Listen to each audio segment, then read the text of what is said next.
Number one, if you've seen this movie and the song Peaches doesn't hold a special place in your heart, then there's a special place in hell for you. Number two, this movie is mediocre at best, slightly above average if you happen to be a Nintendo fan, let alone a Mario fan. Really, if you like or played any Nintendo game, then you got a kick out of this movie. And number three, Jack Black. There has never been a far more perfect character voice acting choice than Jack Black playing Bowser. And there's never been a worse character voice acting choice than Seth Rogen playing Donkey Kong. Okay, so with all that out of the way, let me get into my review. This movie upset me. It upset me a great deal because I happen to be a someone who has played Mario games.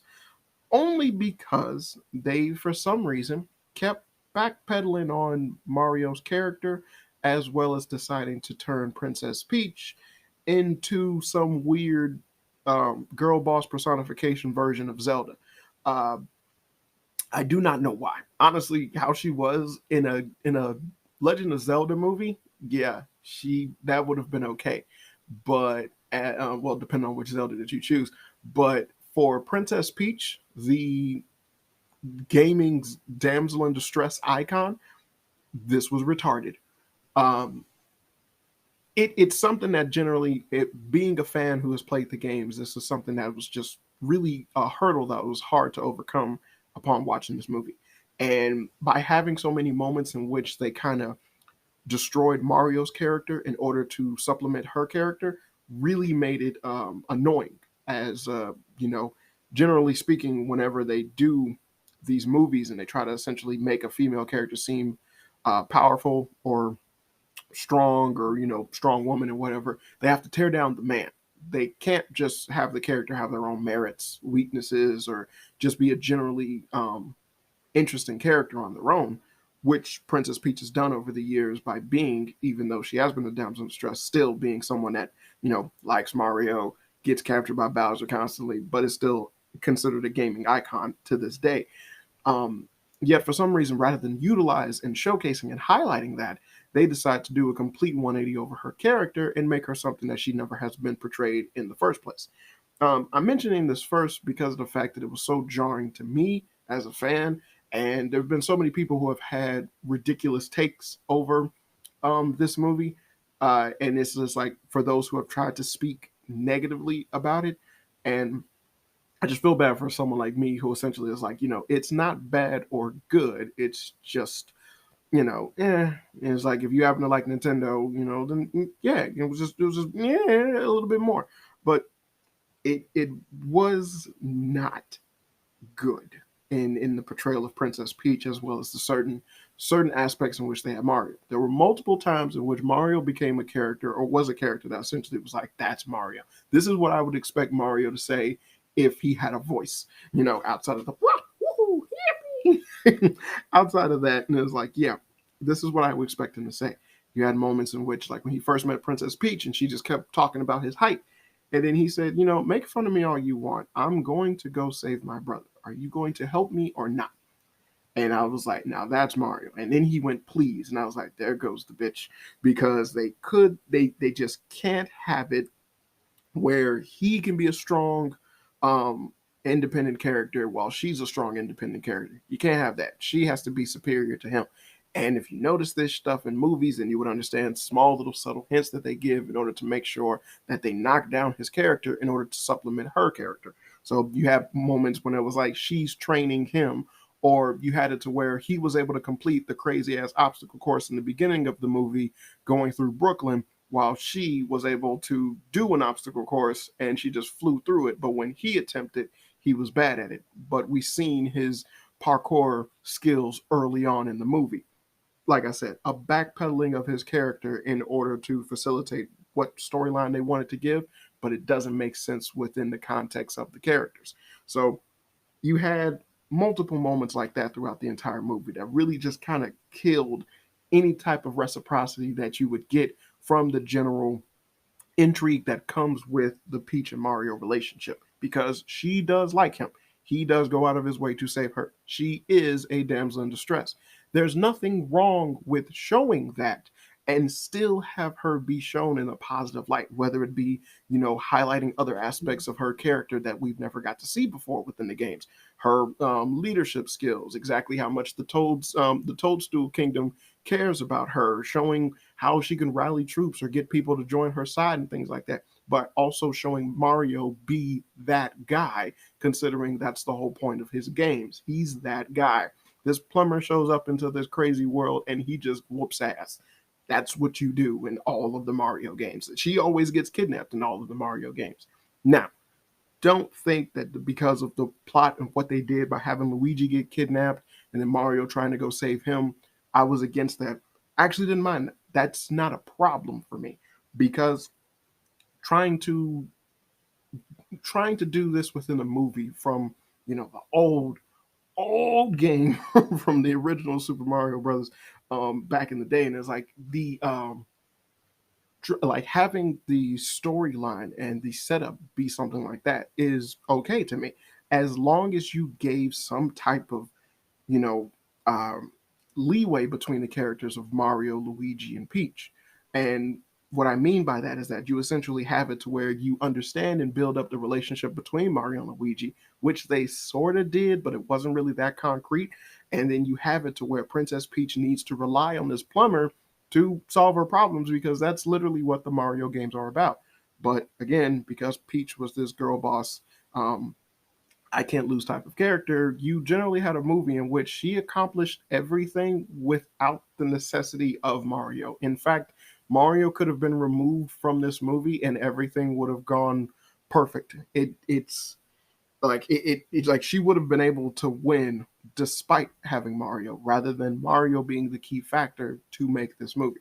You could disagree with me if you want to, but literally think back into the movie. She did what she did to start off everything to get the Kong army. Kong army got captured.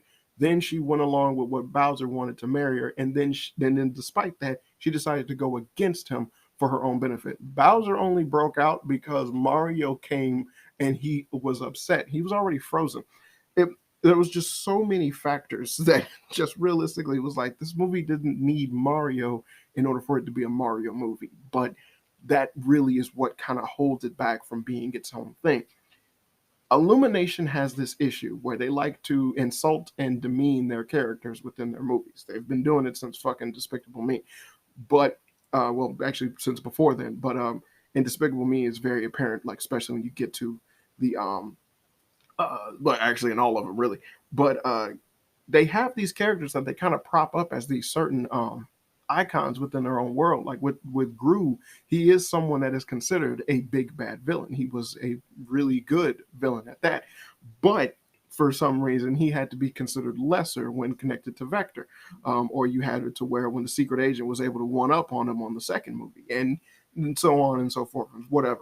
So when approaching this movie, when you have the character like Mario, it's okay to put him in silly, wacky situations because he doesn't understand the world. I'm fine with that. But when you demean and insult the character for absolutely no reason other than shits and giggles, because that's kind of like the Three Stooges mindset for kids, like ha ha ha, he's hurt, he got hurt, like ha ha ha. You're really just going for the bottom of the barrel in terms of comedy or for entertainment, and it just wasn't that appealing because in the long run, it kind of didn't make any sense. One one case being him going through warp pipes. And when Mario went through warp pipes, he would kind of get slammed against the walls and everything, while the Toadstools were perfect. But they're perfectly fine. And you couldn't help but wonder, it was like, well, if this is what he goes through every time he goes into the warp pipes, why even use them? Why not just jump to get anywhere? But the warp pipes are a main staple within the Mario world. So it doesn't make sense that this is the treatment that he would get upon using the warp pipes, if this is something that he would constantly be using within his world, as it is a main staple within Mario games, period. I can't help but think back to Futurama, where in the very first episode, upon Fry waking up in the future, they had these tubes that went all over New York. And then upon him standing into one, it just zips him through New York and he's screaming because he doesn't understand the technology. He's weirded out and he's not used to what's going on. But upon it doing that, he's screaming and zooming through everywhere, but he like slams against stuff every once in a while, and then upon him exiting, he like goes flying, and then they kind of make fun, and then you have someone make fun of him because he's not used to it, and someone go like tourist or something like that, I believe. And that made sense. And then later on throughout Futurama, Fry can use the tubes just as well as anyone else. So it wasn't really something that was generally that big of a learning curve, more so something that he just, because he wasn't used to it, it just had that aspect of like, well, you give him time, he's gonna figure it out because that's just how things are done now. While with Mario, it just seemed as if these tubes are designed for the toadstool, like for the toads, and not him. So that was also off-putting. But then you just generally had it to where there were just too many moments within the movie where they just tried to have Peach be this character that she never was and honestly didn't need to be in order to just downplay and discriminate against Mario's character. And it was really off putting upon watching the movie, especially considering the small moments that they did have where they would have conversations, and generally it kind of opened the door for it to be the relate like a stable relationship between the two characters, considering the fact that they do like each other within the mythos of the games. So why not focus or have that? I mean, hell, there's a wasted scene where they have Peach talk about where she came from and how she was raised, and it's like, who the fuck ever asked for something like this? It doesn't even make any sense, let alone it's something that's like prevalent to the story. It just She just goes on about how, well, she thinks she's from somewhere else and she's now the princess of this world. And it was weird. It was weird because it's like, it doesn't matter. It doesn't matter at all. You already are established as Princess Toadstool. You are the princess of this world. Mario is the stranger here. That's all that should matter. But no, we need to have Princess Peach have a backstory thing that doesn't make any sense. But then you had moments where, like when they were riding on Rainbow Road and Mario was actually excited and having fun. And then she generally was confused at the fact that he was like, you've never been on a rainbow, like there's no rainbow roads in your world. And then they just had a nice little back and forth that kind of gave a nice little highlight and intrigue into their characters. And honestly, it was like, yeah, as for something that's like a small showcase of like a romance being built up. And it was like, yeah, this is exactly what I would want to see between these two characters. And honestly, it was genuine, it was nice, and I really enjoyed it. But those are far and few between. And honestly, that kind of the movie itself doesn't really focus on building up a relationship between the two characters, rather than have too many moments where Peach is just superior to Mario in every way, shape, or form. And it's weird. It's just really weird and off-putting. I mean, you also had Miyamoto come out and say something really stupid where he was like, "This is the Peach that we always intended to make. This is the strong character that we always wanted." And it's like, that's an utterly huge dog face lie. And I'm gonna say this to any detractor who might claim otherwise, because you have the creator actually saying this. Mario has existed since before I was fucking born, right? And it's like, it's old. It's a very old game. Mario has had more games than you could possibly imagine. I mean, I'm pretty sure you could try playing every single one of them right now, and you probably wouldn't even get a third of them finished before you die, because they're still going to keep making them also. But the simple fact is, they've had ample moments to create or put Princess Peach in the role of which they claim she was always meant to be, and they never have. Every single game, she's always kidnapped. Every single game, she's the damsel in distress. Every single game, there's some shit Mario has to figure out because, Bowser's causing problems, and he's the titular character. They've never made a Princess Peach video game, and they won't, because Princess Peach is not the appeal of the video games. Playing the hero that is Mario is the appeal.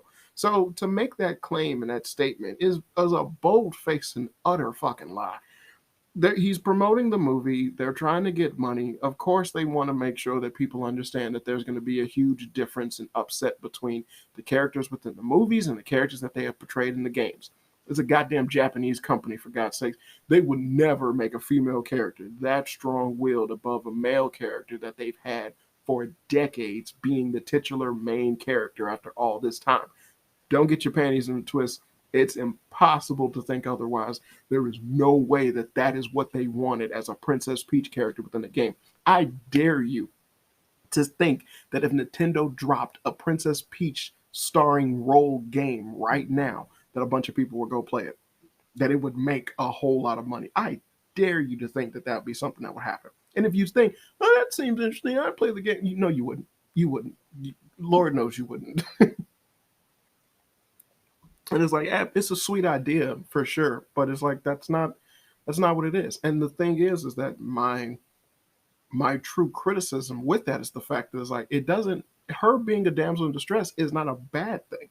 Nor is it a negative thing towards her character. Princess Peach is in she's a main character in the Super Smash Brothers fighting game. That's a fighting game. She's in the Olympics games, the Mario Kart games. It's like she has shown that she's a strong female multiple times. So why not highlight those other moments as well as things that her character is known for, uh, uh, or just keep constantly showcasing? It's like, yeah, she might have everything going for her, but she doesn't have it all together. The fact that this character had absolutely no weaknesses or no downfalls within this movie was really a turnoff for me. It was just something I was like, this is bad character design, because you're doing what a lot of other concepts and movies have done to basically do a horrible portrayal of like character assassination. And it's just like I'm focusing on it so much because of the fact that it was so jarring for me upon seeing the movie. But again, I have to say that the movie isn't terrible because of this, but it is something where it was like upon seeing this um, bastardization of Princess Peach, it was just hard to really get into the spirit of the movie, because every time Mario tried to have some type of moment of a positive aspect happen, well, you had Princess Peach outshining him and shutting down what happened. Hell, they have a blue turtle shell attack them when they're doing the Mario Kart thing, and everyone knows what the blue turtle shells do. They go after who's ever first, and it's a sure hit for whoever's first. But the movie was so goddamn stupid that it had Princess Peach and Toad in first place, while Mario and Donkey Kong were actually behind them, and then the blue turtle shell hit them instead. It didn't make any sense. But it's like the nostalgia factor of the blue turtle shell is just like, oh, it's in the blue turtle shell. Hell, I had a friend talk about that. He was like, you saw the blue turtle shell part? I was like, yeah, but Peach and Toad were in front. And he was like, well, oh yeah, they weren't. I was like, yeah, you see how that happens? I was like, you're so caught up in nostalgia that you're not paying attention to the movie. And that really is what ruins a bunch of movies from being actually worthwhile to go see. But I digress.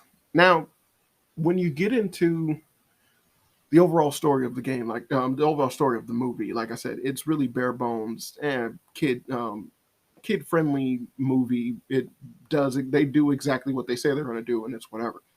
The offset or the off putting factor of this is that essentially they kind of add things to Mario and like Peach also, like when they gave her a backstory and everything.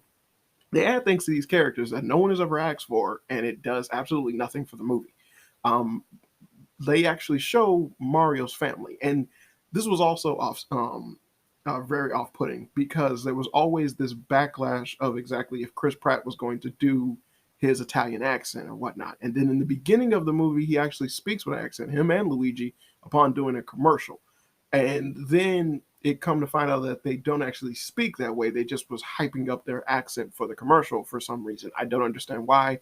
Who thinks that just because you're more Italian that you would make a better plumber? And they never explained that, and they just said, "You think the accent was too much?" And it was like, "Ah, no." And then that was a nice little cameo for the original voice of all the Mario characters: Mario, Waluigi, Luigi, and Wario, and and then he just like had his own little cameo. He was like, "No, it's a good," and then he was just like, "Woohoo!" And it was like it was like that's a nice little cameo. But realistically, upon watching the movie, I didn't mind Chris Pratt and Charlie Day's accent. It wasn't bad. And for a lot of people, they think that if you were to hear that for the entire movie, it would get upsetting, but not really, considering the fact that upon playing the Mario games, you're playing those for hours on end, and you hear his voice be that way. Yeah, he's not constantly talking, but you're hearing his voice do multiple things, and you're fine. So if he was to speak with an accent, considering that this character is fucking Italian, that would have been fine. But him talking normal was also fine. So it was like, yeah, whatever on that aspect. But then what's upsetting is that they made a point to basically try to get rid of the whole him speaking with an Italian accent. And then Luigi and Mario goes home to a family that is a stereotypical Italian family. And I just, while watching the movie, I just had to shake my head and go, how fucking backwards could you possibly be to do something this stupid? Like you don't want to sit there and make um go towards the stereotype of his Italian accent or upset people who might have an issue with Chris Pratt doing that or Charlie Day doing that, which, those people are crazy. I've already talked about that before because I already knew, like, it was this movie was going to get review bombed. That was for sure going to happen. But by having the little stereotype Italian family was just weird. Like that was just very weird.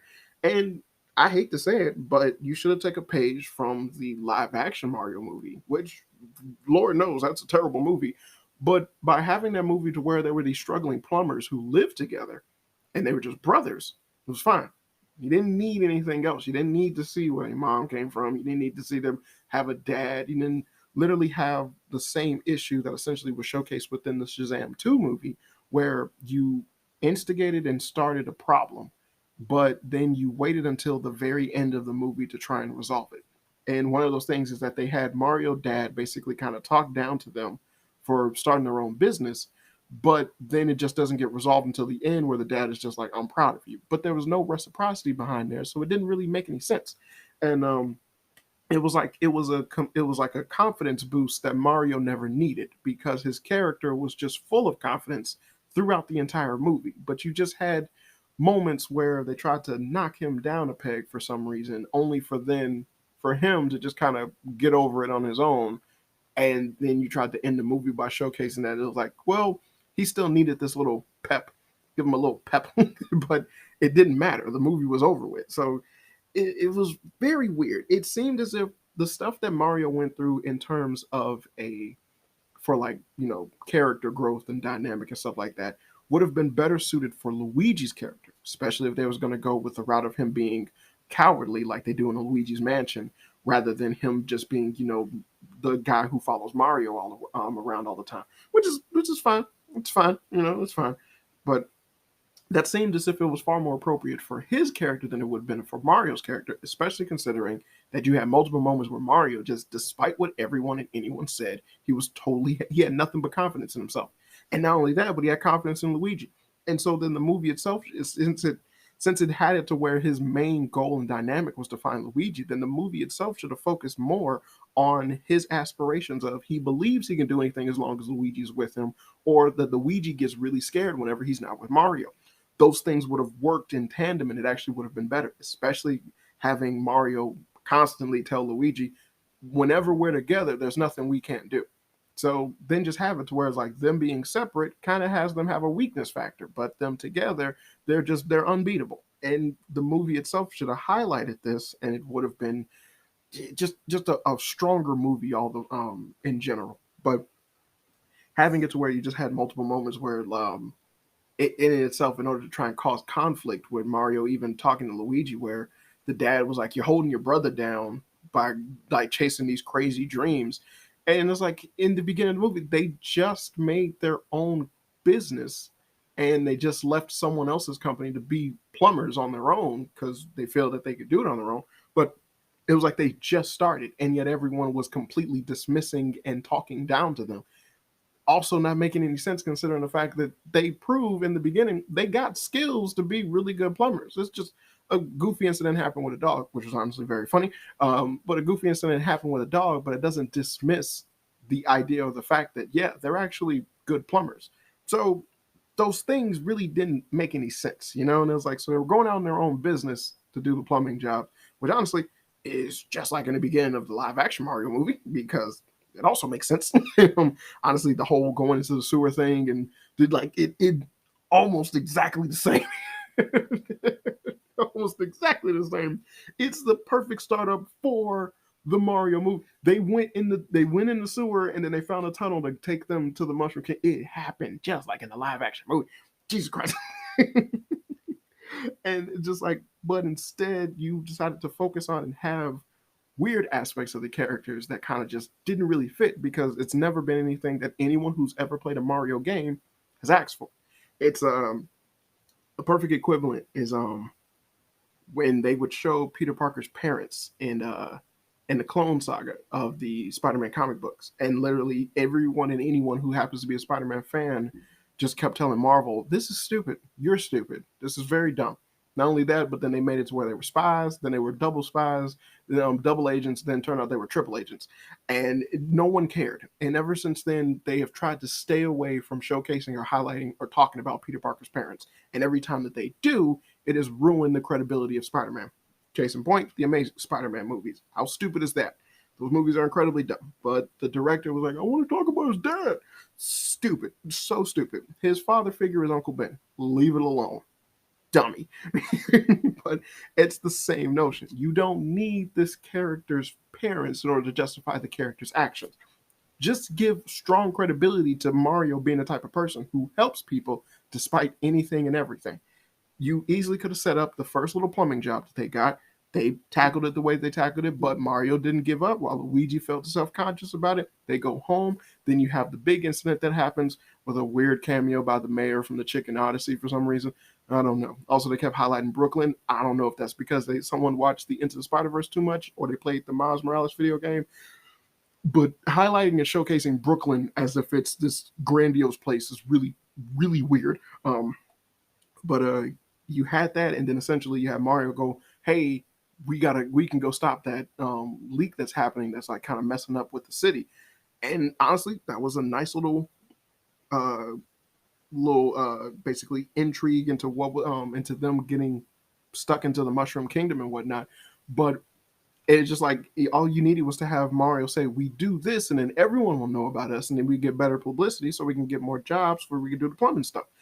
That's you kind of just had a throwaway line to say there rather than or him just being like, I want to just go there to help, and it'd be like, or it'd be good publicity and stuff like that. Any of those throwaway lines would have been better to basically give you more insight to a Mario character of someone who essentially is selfless. If it was it probably would have been better if it was like, he was like, those people need help. They don't know what they're doing. And then he was like rushing down and he was like, come on, Luigi, let's go. And then Luigi probably said something that was like, if we do this, we probably get more publicity. And then like Mario was like, I didn't even think about that. It's just more so he's just rushing off to go help because people are in need. These things would work for these characters, but these people who write for these characters do not know these characters. So that was just something that was incredibly off-putting with it. Those are just multiple things that's really off-putting with the movie. Now, the nostalgia bait. There is nothing but nostalgia bait throughout this entire fucking movie, and it is glorious. It is fantastic. Luigi's ringtone is the GameCube startup sound, and if you know anything of what I just said, then you will enjoy the multitude of nostalgia stuff that they have within this movie. Now, much like No Way Home, you can get so bogged down by the nostalgia factor and the jokes that you will not notice the shit storm of a movie. Well, not shit storm, but the craptastic movie that has inconsistencies between character, writing, and dynamics. Yeah, but other than that, you would be fine. But there's just a multitude of different things in there that was just kind of just weird, off-putting, and whatnot. Now, as far as going into the voice acting, Princess Peach was kind of weird because um, she had a Princess Peach has a very high pitched voice. It's almost like a squeak of a mouse, and in the games they've always showed her like that. And honestly, I felt that would have been interesting to have someone with a higher pitched voice speak rather than this toned down boss girl voice that they gave her, which kind of just didn't really fit right with her design and then as well as the character's dynamic. It just didn't fit well. It wasn't quite right curl Luther Vandross, if you know what I mean. But Chris Pratt as Mario was fine. It's not too jarring or too bad or whatever, but it was fine. Charlie Day is Luigi. Sad to say, there wasn't enough of Luigi within this movie to give like a real good, accurate, okay interpretation of him doing voice acting for him. But for what they did have, it was fine. But you upon watching the movie, you would wish that he did more. It really felt as if this movie would have had more going for it if you had more Luigi in it. And honestly, I believe that they definitely could have played off Luigi's character being added on more with his interactions with Bowser. You could have had it to where Bowser took out his frustration over trying to stop Mario on Luigi, whom would constantly build up a rapport in terms of basically getting Bowser far more upset about Mario because Mario keeps thwarting all of his plans while Luigi is there to hype up Mario, and it just pisses off Bowser, who's trying to get Peach, and then he see that Mario is getting closer to Peach, and it just would have been a nice little subversion because you would have shown the villainy of Bowser being played through Luigi rather than Mario having to deal with the evil of Bowser. But that would have taken some clever writing, and as I pointed out, this movie had no such thing. Um, but that was really a bad point because it was like Charlie Day, how he was with Luigi, especially how Luigi was being cowardly. It was perfect. Like he sounded fine, but it's like you just wish that he did more. And it was like, man, he's barely in this movie, and it's just really disappointing. Hell, even times when they showed people in the little cells where Luigi was captured, a majority of that screen time went towards the star that was incredibly depressing and really hilarious. But you just like you feel by the end of this movie, especially with how much Mario talks about how when they're together, they can do anything and all that stuff. And it's like, yeah, Luigi should have had more screen time. There should have been more moments with Luigi, and then it's sad that they didn't have that. Now, getting into the worst of the worst, yeah, Seth Rogen as Donkey Kong was terrible. Donkey Kong himself was funny, but being a Nintendo fan, not even a Nintendo fan, being someone who knows about these characters, Donkey Kong don't talk. So having him speak weird. Honestly, it seems as if the movie could have really gained a lot by having him not speak. You could have had a Vin Diesel situation with Seth Rogen where essentially he does not talk, but he makes the monkey noises. Like how funny would that have been? Where you know that Seth Rogen, but all Donkey Kong does is just like kind of say monkey noises, and then there's one part in the movie with Donkey Kong that's actually generally, well, not one part, there's two, but there's one part that's generally funny, and it's when like Mario pulls up his cart next to Donkey Kong's cart, and Donkey Kong just looks at him and goes, "I hate you," and that's like that's it, and then Mario just has the biggest shocked face ever, and I couldn't help but wonder. I was like, if Donkey Kong didn't speak the entire time, and then he said that just would have been hilarious. And then you have Mario try to confirm that like he's just said something to me, and then everyone else like, well, Donkey Kong doesn't talk, so that's impossible. And or you could have had it to where like Donkey Kong only spoke in front of Mario or something like that. But it was just like Seth Rogen was a bad choice to be Donkey Kong because it did not fit. He did the goofy fucking laugh and everything. It did not fit. I do not know why people keep sticking him in shit, but he is bad at voice acting. And it's like I get Kung Fu Panda, but it's like that really you just basically made the Mantis him. So it's whatever. But other than that, every other character he's ever done in terms of voice acting has been exactly the fucking same. So you have to draw the line that there's a huge difference between acting and voice acting. So you have to understand that factoid where it's like, yeah, he's not a voice actor, he's an actor. And even then, he can only play himself. So you kind of got to stop thinking that he has a range. He does not. Now, on the flip side of that, you have Jack Black. Jack Black was fucking tastic. Jack Black was phenomenal in this movie. He was the perfect voice for Bowser. Honestly, I thought it wasn't really going to work that well, especially upon seeing like the trailer and what they had. But watching the movie, oh my goodness, it was beautiful. Having the offset of where he's not just out to destroy everything, but instead his main goal is to marry Princess Peach and then rule everything with her just made the movie beautiful. And then you just had so many moments where upon them giving reports of what Princess Peach is doing, he was far more focused on her relationship with Mario than the progression of a force being brought up to try and stop him. And that was just so good. It was so good because it's like this is hilarious. This is funny as hell. Even to the point where upon him revealing his plan, you kind of had his army just confused, and it's like, yeah, she doesn't like you, dude. And then he's just so delusional to where it's like, well, if she doesn't like me, I'm gonna destroy everything. He's like, so we're gonna get married. It's like, yeah. It's like, and it's just hilarious, and it led to what I consider like just a banger of a song. It's just called Peaches, and man, boy, did it take the internet by storm. But that song, it's so good. It's stupidly good. I'll never forget being in the theaters and then kind of kind of having like a slap moment because it's like, oh my god, Jack Black can sing. It's like the fuck. Of course he can sing. How many movies, how many times have I heard Jack Black sing? Jack Black is in the Metalocalypse Doomstar movie. He plays their old manager for a short little part at the near the end of that movie. You got damn, what's the name of his band? Oh my goodness, how am I gonna forget? I have tribute. Uh, damn, The Pick of Destiny is a hilarious movie. It is like there's so many moments when it's like upon me saying that to myself, I was like, I didn't know Jack Black could sing.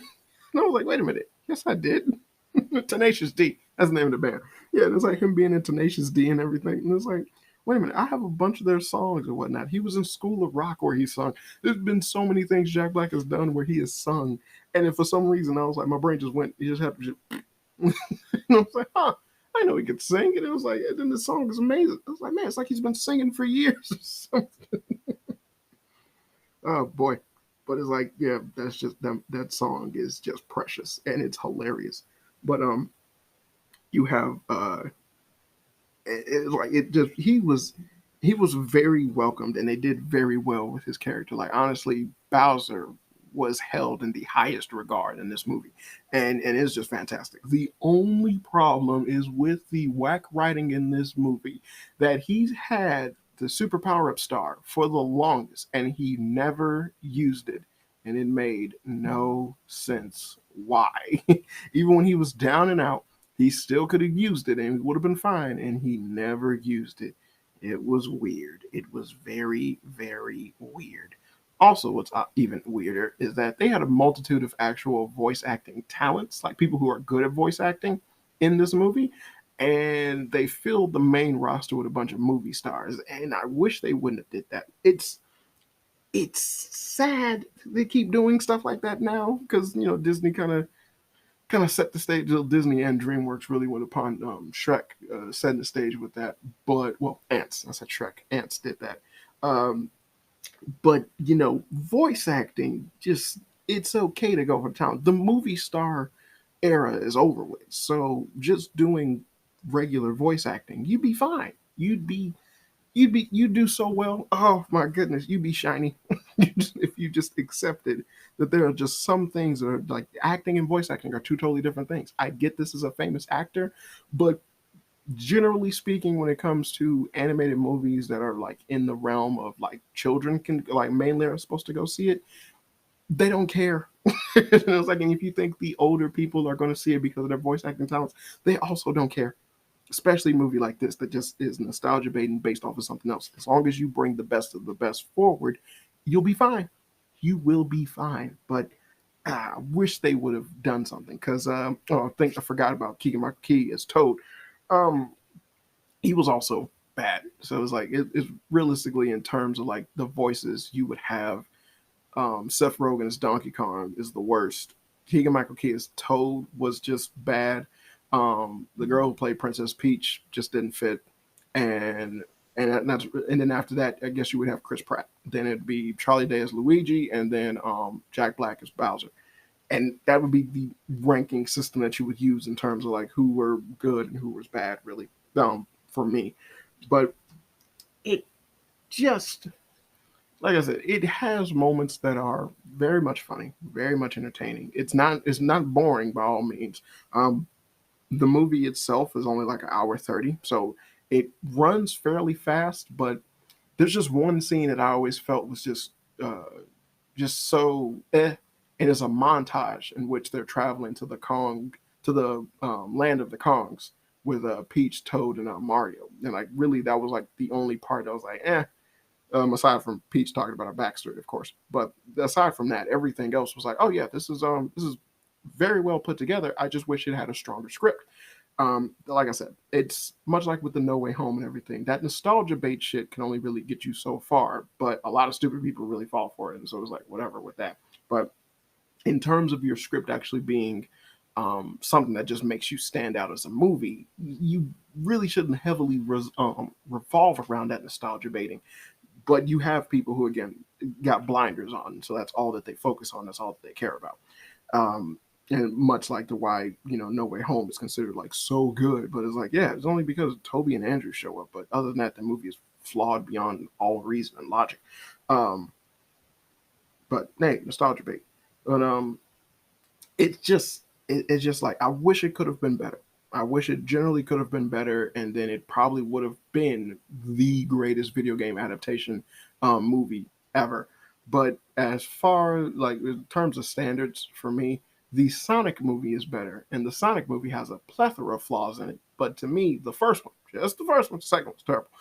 But the first Sonic movie, like yeah, that's a much better video game movie than this movie. And if you're sitting there complaining like, no, we didn't know it, it was like, again, I'm not talking about nostalgia. I'm just talking about an actual overall concept of a movie.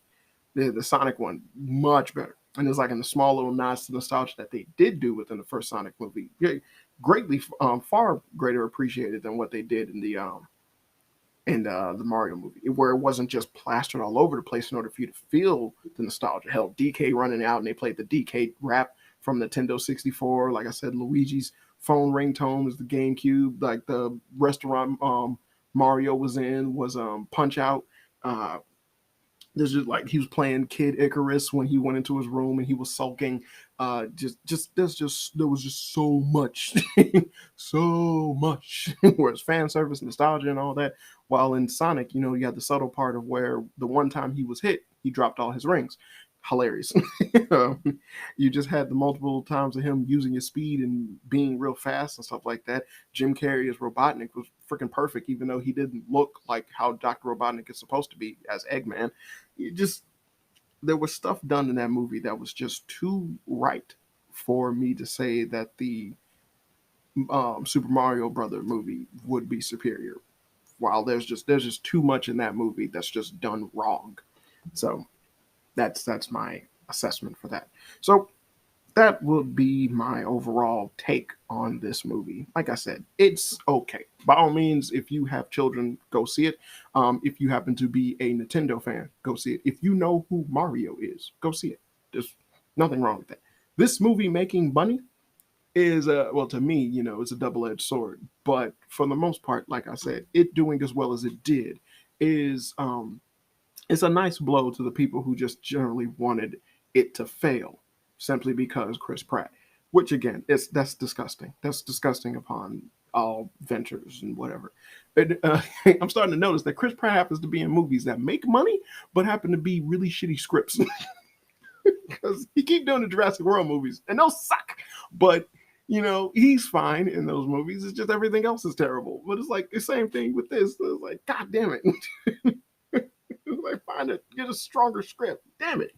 But he's an all right guy. He's a bit of all right. He's good. He's fine. He's switched on. He's a bit of all right. But yeah, I just I really wish there would have been a much stronger story. I really wish it would have kept in the spirit of what made Mario and Super Mario great. And I generally wish that it was something that was like I can look on. It was like, yeah, growing up with these characters for all these years, finally get to see them portrayed in a way that'd be fitting of them. It's still something I have to hold out for because so far no video game movie has ever done it correctly. And that's a damn shame, especially when so much work was put into this and clearly people who cared about the Nintendo brand had a part in it. But I wish that, someone who was better at writing a goddamn script was behind it. And that's really it. So, with that, I'm going to end it here. It's been another episode of Fun with Flame. I've been your Daniel Flame. As always, good people. I hope you had fun. Oh, peaches, peaches, peaches, peaches, peaches. Hey, real quick, make sure you check any of the links down below if you want to see any of their stuff that I'm involved with. This includes more episodes of my podcast, as well as a comic book that I'm working on with my buddies over at These Guys. But as always, this has been another episode of Fun with Flame. I've been your host, Daniel the Flame, and as always, good people, I hope you had fun.